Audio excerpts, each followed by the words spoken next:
গেছে, যা দেখি নতুন লাগে। যাকে ছাড়া বাংলা সিনেমার ইতিহাস অসম্পূর্ণ, যার হাসিতে পুরো এক প্রজন্ম ক্রাশ খেয়েছিল, সেই মহানায়ক উত্তম কুমার কি তবে নিজের প্রিয় শহরই অবহেলার শিকার? প্রয়াণ দিবসের শ্রদ্ধা জানাতে গিয়ে এমন কি ঘটল, যার জন্য সরগরম পুরো নেটপাড়া থেকে রাজনৈতিক অলিন্দ?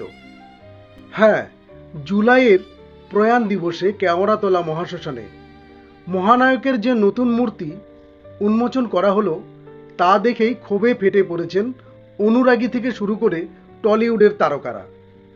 প্রশ্ন উঠেছে, এ কার মূর্তি? মহানায়কের চেনা আদল কোথায়?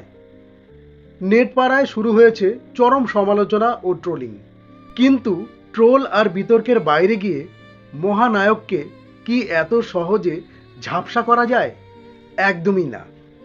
বিতর্ক একদিকে, আর অন্যদিকে শুরু হয়েছে বাংলা চলচ্চিত্রের শ্রেষ্ঠ নক্ষত্রকে স্মরণ করার এক বিরাট প্রস্তুতি। সামনেই আসছে মহানায়কের শতবর্ষ, আর সেই উপলক্ষে সেপ্টেম্বর থেকে রাজ্য জুড়ে হতে চলেছে 4 দিন ব্যাপী বিশাল উৎসব। রাজনেতা থেকে শুরু করে আম জনতা সবাই আজ মহানায়কের ভবানীপুরের বাড়ির দোরগড়ায়। মৃত্যুর এতগুলো বছর পার হয়ে গেলেও আজও বাংলা সিনেমার এক ও একমাত্র কিং কিন্তু উত্তম কুমারই। মূর্তি বানিয়ে তাকে ভুল করা যেতে পারে, কিন্তু বাঙালির মন থেকে উত্তম কুমারকে মোছা অসম্ভব। বিতর্কিত মূর্তি নাকি শতবর্ষের সম্মান?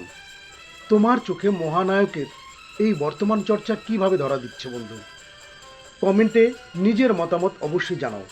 আর ভিডিওটি ভালো লাগলে একটি লাইক দিয়ে সঙ্গে থাকো। ধন্যবাদ।